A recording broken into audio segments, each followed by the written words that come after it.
Where are the remaining students of your class?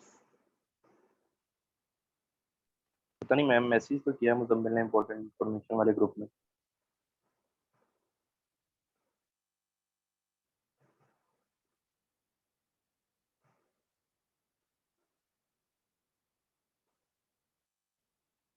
Okay, so friends, have you seen the manuals for today's lab?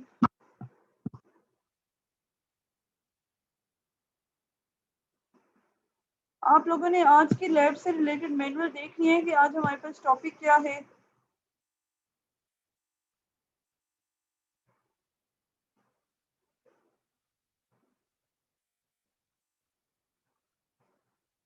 Common emitter amplifier ma'am.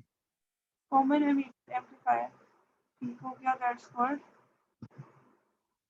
Okay friends, so today our topic is related to common emitter amplifier. मैंने आपके दूसरे group में lab करवाई थी, तो I asked them immediately about their project. So friends, anyone is making speaker or amplifier in the semester project or not? कोई बना रहा है? अच्छा, मुझे ये बताएं कि स्विच कौन कौन बना रहे हैं, जिसमें आप लोग ट्रांजिस्टर को एज अ स्विच यूज करेंगे, वो कौन बना रहे हैं? Who is making it? आप लोगों ने मुझे प्रोजेक्ट की रिपोर्ट सेंड कर दी है ना, तो आप लोग क्या बना रहे हैं अपने प्रोजेक्ट में?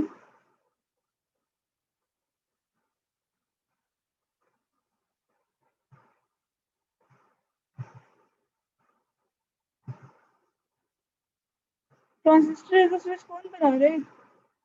Nobody is making. मैम नहीं पता हमें। तो फिर आप लोग मैम बना रहे हैं लेकिन ये नहीं पता कौन बना रहा है, क्योंकि स्टूडेंट्स भी सारे नहीं आए अभी तक।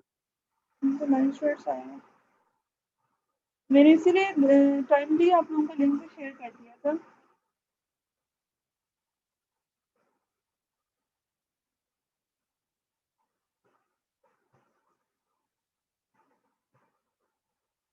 Okay, I will wait for 5 minutes more. I think सारे अपनी क्लास का मूड नहीं है शायद, सारे स्टूडेंट्स को ज्वाइन करने का। कुछ now 3:13, I am already late because of कि आप लोगों ने कहना था कि मैडम ने जुम्मे के टाइम पे बुला लिया। सो फ्रेंड्स, हम अपना टॉपिक स्टार्ट करते हैं। आज का टॉपिक हमारा है that excuse is. Me ma'am. जी मैम बस पहले आपकी आवाज़ कम आ रही थी, लेकिन अब आप ठीक आ रही है। अब ठीक है? आवाज यस में? मैम अब ठीक है। ओके, आवाज में इशू तो आप फौरन बताएं। अच्छा, जो हमारा टॉपिक है that is related to common emitter amplifier, ठीक है। अब फ्रेंड्स, आप लोग मुझे ये बताएं कि यू विल टेल मी कि हम इनपुट किस पे दे रहे हैं। This our input is coming, ठीक है।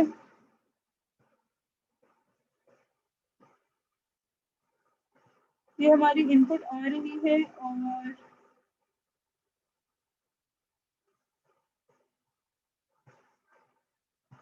it should not be plus minus, it should be like this. AC signal should be here, over here, right? Okay, our input is coming at the किस terminal पे आपकी input जा रही है? Input AC signal किस terminal पे जा रहा मैम है? बेस पे जी, बेस पे दे दो। बेस पे? मैम एक ही तरफ जा। बेस पे जा रहे हैं ना? अच्छा, सर आउटपुट आउटपुट किधर से ले रहे हैं, कोई बता सकते हैं? सर्किट में से लोड रजिस्टर किधर लगा हुआ है, कलेक्टर या मीटर की साइड पे? मैम कलेक्टर की साइड पे लगा हुआ है लोड रजिस्टर। ओके, सो इनपुट हम दे रहे हैं बेस पे, आउटपुट हम दे रहे हैं कलेक्टर से। तो ये कौन सी कॉमन कॉन्फ़िगरेशन बन जाएगी? आप देखें, इनपुट जो है वो बेस और मीटर दोनों की साइड पे है, ठीक है। और आउटपुट जो है वो कलेक्टर और मीटर दोनों की साइड पे है, ऐसे ही है।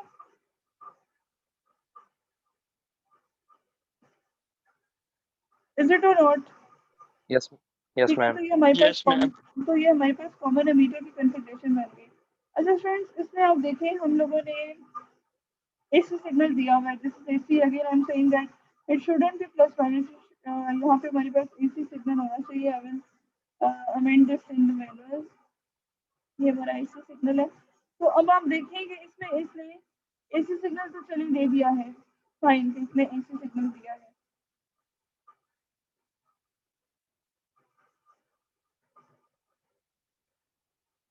ठीक है, इसने AC सिग्नल तो दे दिया है।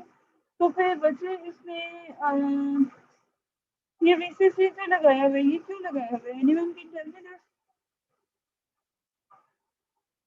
कोई बता सकते हैं कि बहुत हमाद रोल नंबर 9?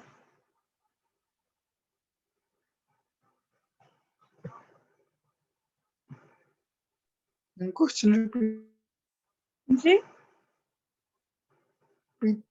बाइसिंग क्यों की हुई है? बाइसिंग की हुई है ना VCC देके। ये DC देने की क्या जरूरत है? ये तो एम्पलीफायर है, इसमें डायरेक्ट AC दे देते हैं।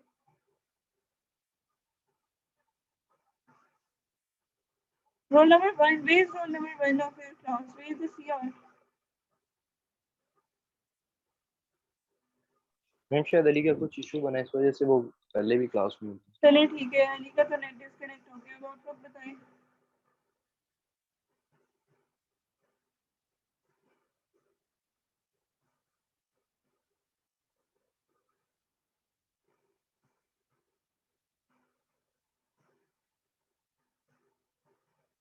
बच्चे ट्रांजिस्टर को प्रॉपर फंक्शन करवाने के लिए बाइसिंग तो करनी है ना। AC तो हम दे रहे हैं एम्पलीफाई बनाने के लिए कि एम्पलीफाई हो जाए हमारा सिग्नल। तो बाइसिंग क्यों कर रहे हैं?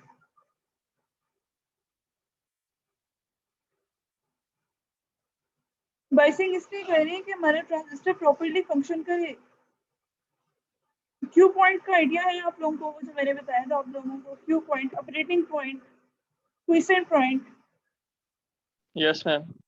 ठीक है, उसको सेट करने के लिए ही तो हम बाइसिंग करते हैं ना। क्योंकि जब हमने ऐसे सिग्नल देना होता है तो हम अपने क्यू पॉइंट को mid of the load line में रखते हैं। लोड लाइन का पता है? लोड लाइन मैंने बताया। Yes ma'am. चलिए ठीक हो गया, it's fine if you know. Okay, so students, अब इसमें आप देखिए कि इसमें हमारे पास दो सोर्सेज आ गए, एक DC हो गया और एक हमारे पास क्या आ गया है, एक हमारे पास AC आ गया है। तो हमारे पास क्या हम कहेंगे कि ये तो सर्किट ही कॉम्प्लेक्स हो गया ना, क्योंकि इसमें दो सोर्सेज है। So what we have to do now?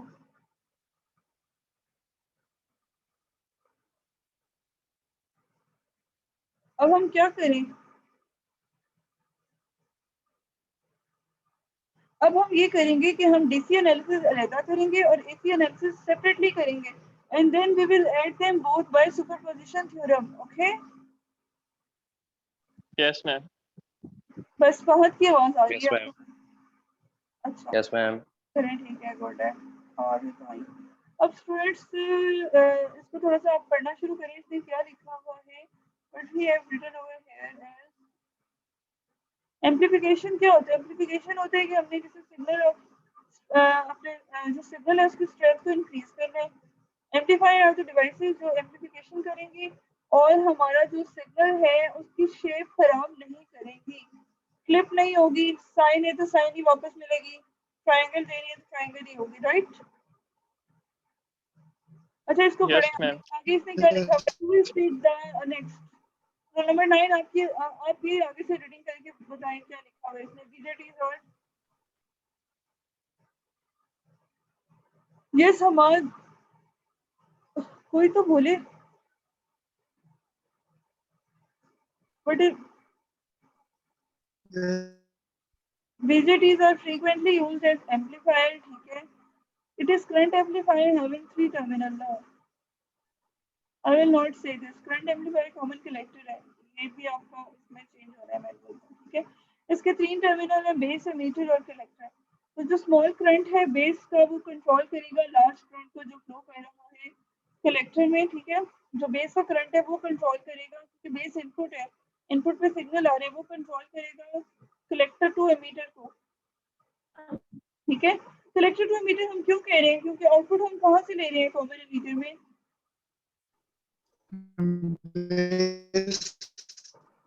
हमारे साथ आपका नेट का इशू है, आपकी आवाज सही नहीं आ रही। कॉमन एमीटर में इनपुट किस पे जा रही है?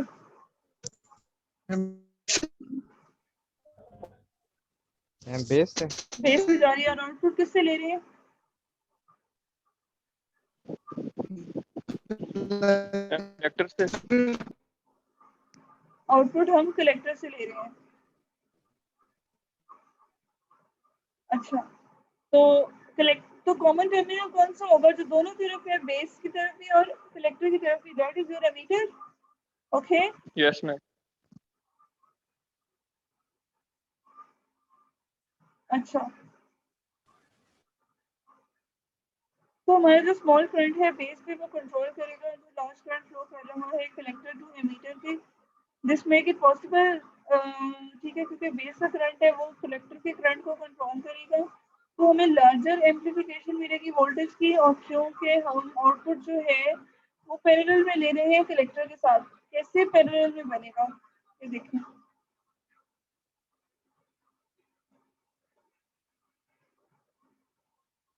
जब हम करते हैं डीसी एनालिसिस या हम करते हैं एसी एनालिसिस, मैंने आपको पहले ही बता दिया कि डीसी एनालिसिस हमने सेपरेट करना है।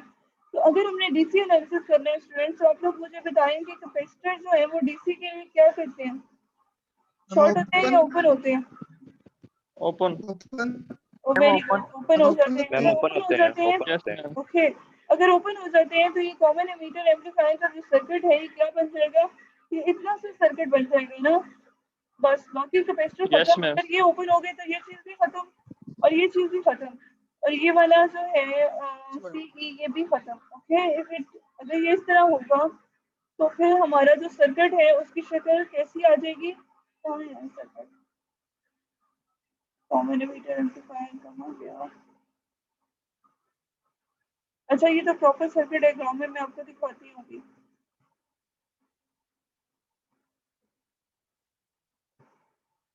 Okay, electronic devices.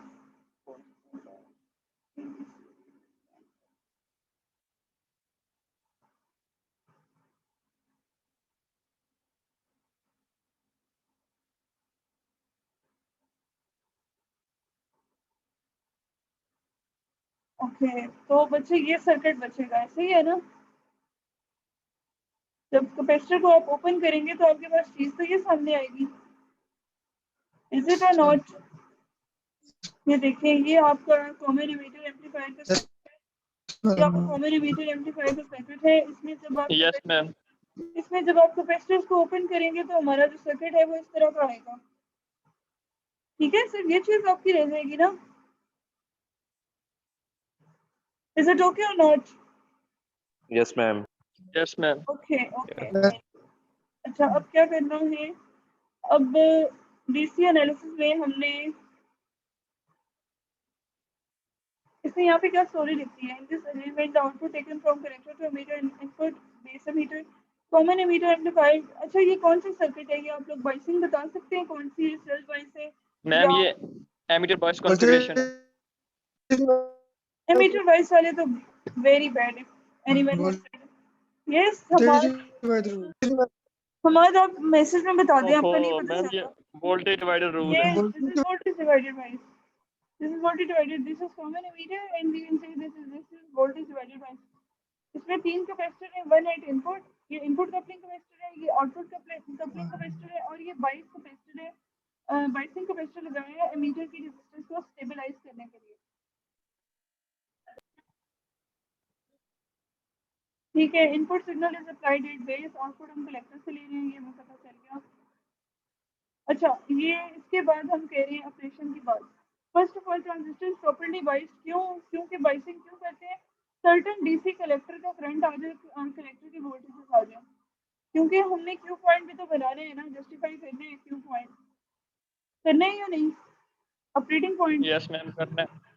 Operating point Q point जो है वो आपका बाइसिंग से बनता है, वो आपका एसी से नहीं बनता। एसी सिर्फ हम इसलिए दे रहे हैं कि वो amplifier. The most common biasing circuit is, अच्छा, वोल्टेज डिवाइडर हो गया। क्यों? अच्छा स्टूडेंट्स, ये मैंने आपको बताया भी था और ये क्विज में भी आप दे चुके हैं। वोल्टेज डिवाइडर बाइस सबसे ज्यादा कॉमन क्यों है? इसकी वजह क्या थी? ये सबसे बेनिफिशियल क्यों है? मैम ये सबसे ज्यादा स्टेबलाइज है। ये स्टेबिलिटी थी इसकी, और क्या था? मैम और ये बीटा के ऊपर इंडिपेंडेंट नहीं करता और इसमें हमारे पास कॉस्ट भी नहीं ज्यादा होता। Very good. अच्छा, in this method two resistors are connected across supply, वो हमें पता है, the voltage drop across R2 forward bias। अच्छा, ये बहुत इंपॉर्टेंट पॉइंट है जो आपका न्यूमेरिकल्स और कैलकुलेशन में यूज हो रहा है, और वो क्या है, वो ये है कि जो वोल्टेज ड्रॉप आता है बेस से पहले जो R2 लगा हुआ है, वो फॉरवर्ड बाइस कर रहे हैं बेस एमीटर जंक्शन को। अगर बेस एमीटर जंक्शन फॉरवर्ड बाइस हो रहा है तो आप लोग मुझे सर्किट से देख के बताएंगे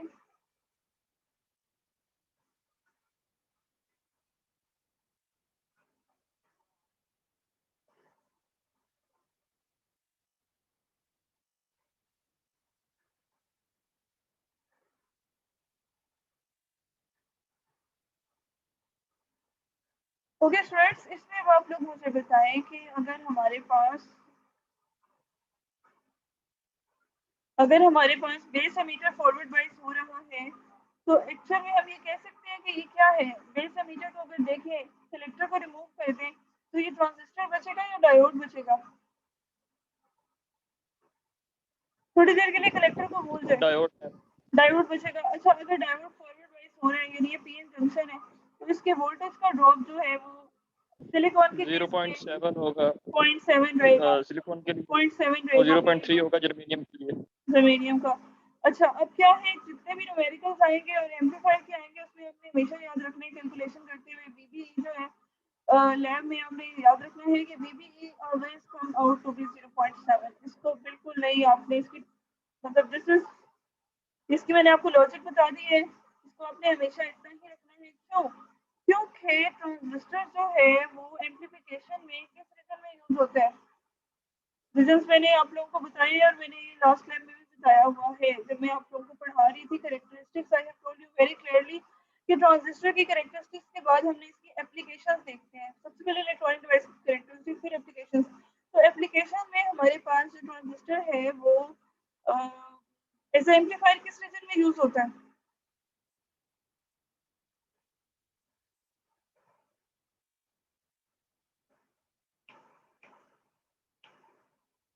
किस रीजन में यूज होता है?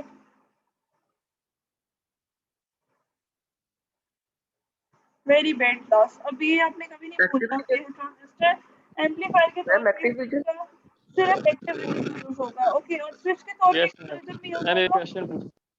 स्विच के तौर पे किस रीजन में यूज होगा?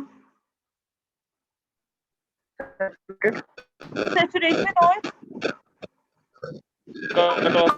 कट ऑफ में, क्योंकि स्विच में दो स्टेट्स बनेगी ना, एक ऑन होगी और एक ऑफ होगी। तो यस मैम, एक ऑन और एक ऑफ। सैचुरेशन का मतलब ऑन स्टेट है और कट ऑफ का मतलब ऑफ स्टेट है। ओके, सो हमारे पास मैम एक क्वेश्चन पूछना था। जी पूछो। मैम अगर हमें आपने कहा कि वीबी की हमने वैल्यू वोल्टेज जो है उसकी वीबी की हमने 0.7 वोल्ट पुट करनी है अगर हमें ना गिवन हो, अगर हमें न्यूमेरिकल में बताया हो कि जर्मेनियम ट्रांजिस्टर है और इसकी वीबी की वैल्यू भी दी हो, फिर हमने कौन सी यूज करनी है?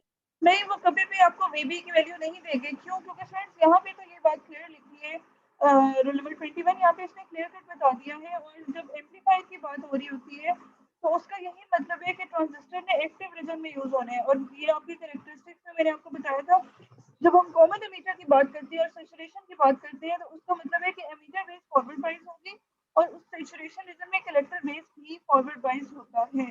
लेकिन अगर हम एक्टिव रीजन की बात कर रहे हैं तो एक्टिव रीजन में एमीटर बेस फॉरवर्ड बाइस है, कलेक्टर बेस फॉरवर्ड बाइस नहीं है। और अगर एमीटर बेस फॉरवर्ड बाइस है तो फिर आप मुझे बताएं वीबी की वैल्यूज अगर ट्रांजिस्टर सिलिकॉन के 0.7 से ज्यादा हो सकती है? हो ही नहीं सकती ना, लॉजिकल बात है। नो मैम, वो कभी भी नहीं देगा। अगर वो दे रहे हैं तो वो आपको कंफ्यूज कर रहे हैं, आप उसको फिर भी 0.7 रखें, वो गलत होगा, राइट? मैम जर्मेनियम का ट्रांजिस्टर हो और 0.6 वोल्ट हमें वीबी की वैल्यू दी हुई है, ऐसे नहीं देंगे वो, प्लीज आप इतना डेप्थ में ना जाएं, ऐसे नहीं होगा। वीबी की वैल्यू कभी भी नहीं देंगे। Okay ma'am. मैम हमें Okay, एक ma'am. न्यूमेरिकल आया हुआ था इसलिए। आया हुआ था, सर ने दिया यस होगा। मैम, तो यस जर्मेनियम का ट्रांजिस्टर तो और वीबी कितना दिया हुआ था? वीबी 0.6 वोल्ट, और ट्रांजिस्टर किसका था? जर्मेनियम। जर्मेनियम की 0.6 तो नहीं होती? मुझे मुझे लगता है यस पॉइंट, मैम, इसी में मुझे लगता है जर्मेनियम की 0.3 है। यस मैम, वो तो हमें पता है 0.3 है। तो फिर आपने नहीं नहीं अच्छा, इसका आपने मुझे भी बताना है जब आप लोगों को इसका सोल्यूशन मिलेगा। अगर आपको इस तरह से दिया गया तो 0.3 ही होगा। आपने बीबी के लिए 0.3 यूज करनी है, आपने 0.6 नहीं यूज करनी। जो न्यूमेरिकल उसने सिर्फ कंफ्यूज करने के लिए इस तरह से दिया हुआ है क्वेश्चन में, ठीक है? अगर आपको ये सर ने दिया है तो यस मैम, या ऐसे भी हो सकता है कि हम 0.6 से 0.3 माइनस करें, फिर 0.3 रह जाता है। नहीं ना, ये आप इसको आप 0.3 को माइनस क्यों कर रहे हैं?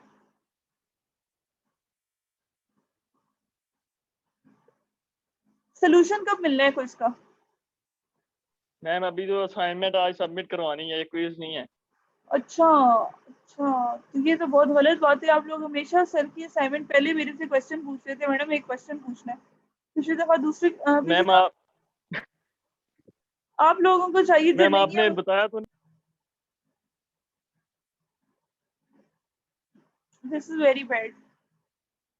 लेकिन मेरे ख्याल से आप लोग 0.3 यूज करें, ठीक है? और मुझे आप लोग इसका सोल्यूशन भी बताएंगे। मुझे लगता है कि इस तरह का जो क्वेश्चन होता है उसमें वीबी की वैल्यू सिर्फ कंफ्यूजन के लिए दी गई है। Any how, can I move now? Any more question? नहीं है। No ma'am.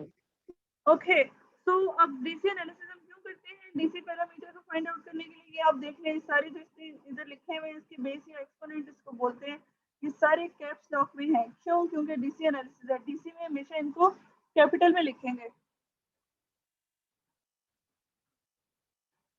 लिखेंगे?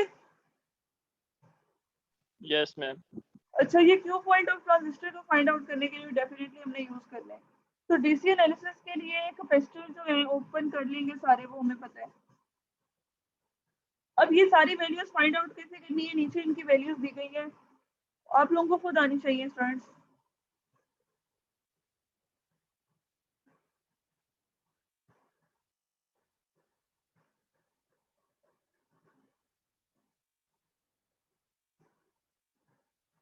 अच्छा, एक तो हमारे पास हो गया ये बेस के वोल्टेज, ठीक है? ये वोल्टेज डिवाइडेड बाई से निकल रहे हैं। उसके बाद हमने एमीटर के वोल्टेज फाइंड आउट करने हैं। एमीटर के वोल्टेज हम कैसे फाइंड आउट करेंगे? एमीटर के हम ऐसे फाइंड आउट करेंगे कि VBE को हम लिख देंगे 0.7। ओके, तो यहाँ से हम एमीटर के वोल्टेज फाइंड आउट यस कर लेंगे। एमीटर के वोल्टेज फाइंड आउट करने के बाद हम आएंगे एमीटर का करंट फाइंड आउट करेंगे। एमीटर का करंट कैसे फाइंड आउट करेंगे? RE की वैल्यू आपको पता है, आपने सर्किट में रजिस्टर लगाया है, सर्किट डायग्राम आपके पास गिवन है। तो RE की वैल्यू आपको पता है 220 है लेट्स सपोज। तो VE की जो भी वैल्यू आएगी उससे आप क्या फाइंड आउट कर लेंगे? एमीटर का करंट फाइंड आउट कर लेंगे। ओके और not? Yes ma'am. Okay, not okay. Yes ma'am. ठीक है, अब जो एमीटर का करंट है यही हमारा कलेक्टर का करंट बन जाएगा। बनेगा? क्यों बनता यस है? Yes ma'am. मैम। ये दोनों आपस में इक्वल होते हैं।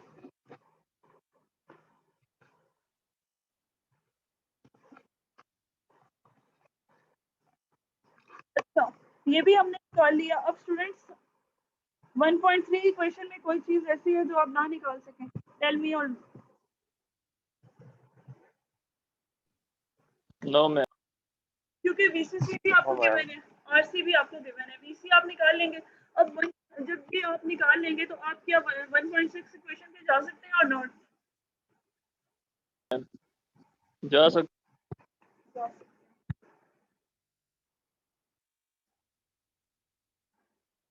Okay, so this is the story for finding the DC parameters. You will do?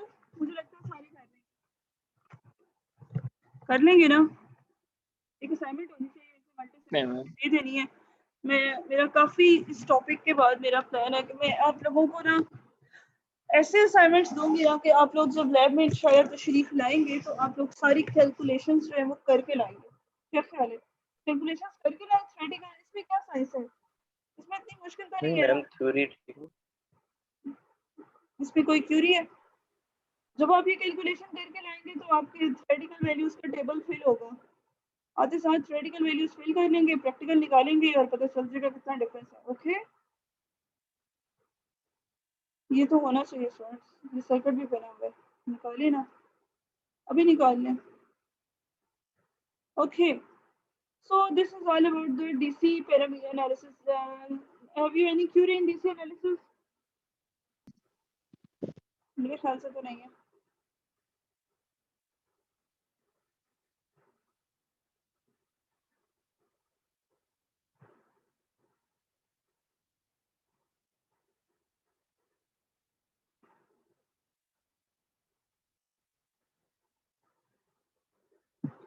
किसी को क्यूरी है डीसी पैरामीटर्स में? No ma'am. Okay, let's move towards the AC analysis now. If I'm going towards the AC analysis, तो AC analysis में हमारे पास क्या है? AC analysis में AC जो 3 steps होते हैं। सबसे पहले ये कि कैपेसिटर जो है वो शॉर्ट सर्किट हो जाते हैं AC के लिए, ऐसे ही है? No ma'am. Yes, ma'am. No किसने बोला? और जो डीसी सोर्स होता है उसको हम ग्राउंड से रिप्लेस कर देते हैं। ओके, और यहाँ पे Okay, ma'am. एक और चीज भी है Yes. कि हम ट्रांजिस्टर को उसके इक्विवेलेंट मॉडल से रिप्लेस करते हैं, हाइब्रिड मॉडल या पाई मॉडल, जो भी आपका whatever you want or whatever has been given. Okay, so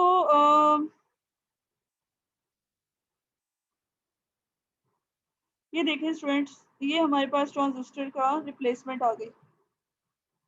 we इन आ गया सबसे पहले, और R1 और R2 दोनों पैरेलल में आ गई। क्यों? क्योंकि R1 तो पहले ही ग्राउंड थी और R2 भी ग्राउंड हो गया क्योंकि VCC के साथ कनेक्टेड था। और मैंने आपसे कहा कि हमने सोर्स को क्या कर देना है, ग्राउंड कर देना है।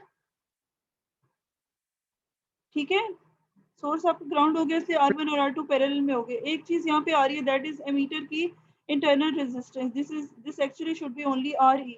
अच्छा, अब ट्रांजिस्टर जो है जाहिर है वो हमारे पास 3 उसके टर्मिनल्स हैं, तो तीनों की इंटरनल रेजिस्टेंस भी होगी। इंटरनल रेजिस्टेंस की अगर हम बात करें तो हमारे पास एमीटर की इंटरनल रेजिस्टेंस है, बेस की इंटरनल रेजिस्टेंस है और कलेक्टर की इंटरनल रेजिस्टेंस है। तो तीनों की रेजिस्टेंस अब आप कहेंगे कि मैडम ये तीनों क्यों नहीं है? क्यों नहीं है? क्योंकि जो बेस की इंटरनल रेजिस्टेंस होती है दैट इज वेरी स्मॉल, वो बहुत स्मॉल होती है, इसलिए हम उसको इग्नोर कर देते हैं। जो कलेक्टर की इंटरनल रेजिस्टेंस होती है वो बहुत हाई होती है, इसलिए उसको इस वजह से इग्नोर कर देते हैं।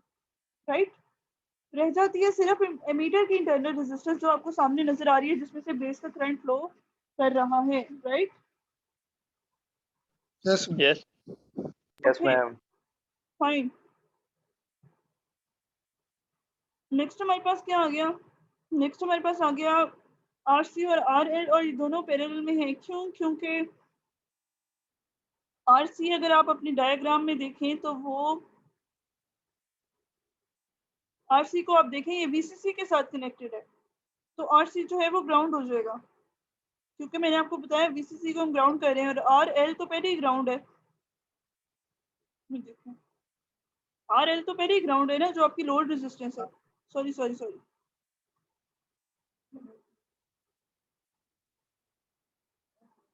लेती हूँ। RL तो आपका पहले ही ग्राउंड है और RC भी VCC के साथ कनेक्टेड है, इसलिए दोनों आपस में पैरेलल होके आ गए हैं।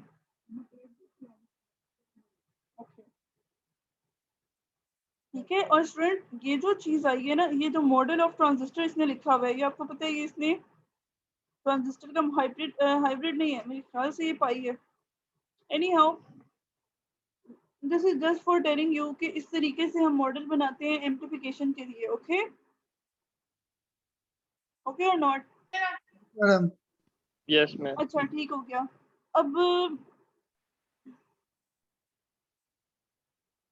अब हमने फाइंड आउट क्या करना होता है एसी एनालिसिस में? हमने फाइंड आउट करना है इनपुट की इम्पीडेंस, आउटपुट की इम्पीडेंस। क्यों? क्योंकि उसी से आउटपुट के वोल्टेज और गेन निकलेगा। आउटपुट के गेन कैसे निकलेगा? Output voltage divide by input voltage. Sorry, output voltage जो है आपके वो कलेक्टर है ना आउटपुट, और इनपुट आपकी बेस है, तो output voltage by input voltage होगा। ठीक है, और आउटपुट वोल्टेज कैसे आएंगे कि आपका जो भी वोल्टेज गेन है उसको आप बेस के वोल्टेज के साथ मल्टीप्लाई करेंगे तो वो आपको आउटपुट के वोल्टेज बताएगा। Okay, Yes, ma'am. Yes.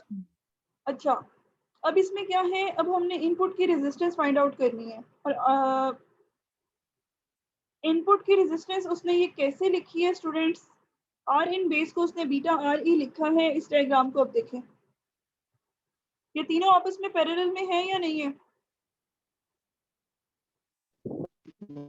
ये यस तीनों आपस में यस मैम पैरेलल में है। आपस में पैरेलल में हो गए, ठीक है। और वोल्टेज की बात हो रही है तो डेफिनेटली हमारे पास आई बी भी इन्वॉल्व होगा, होगा या नहीं होगा? यस मैम होगा।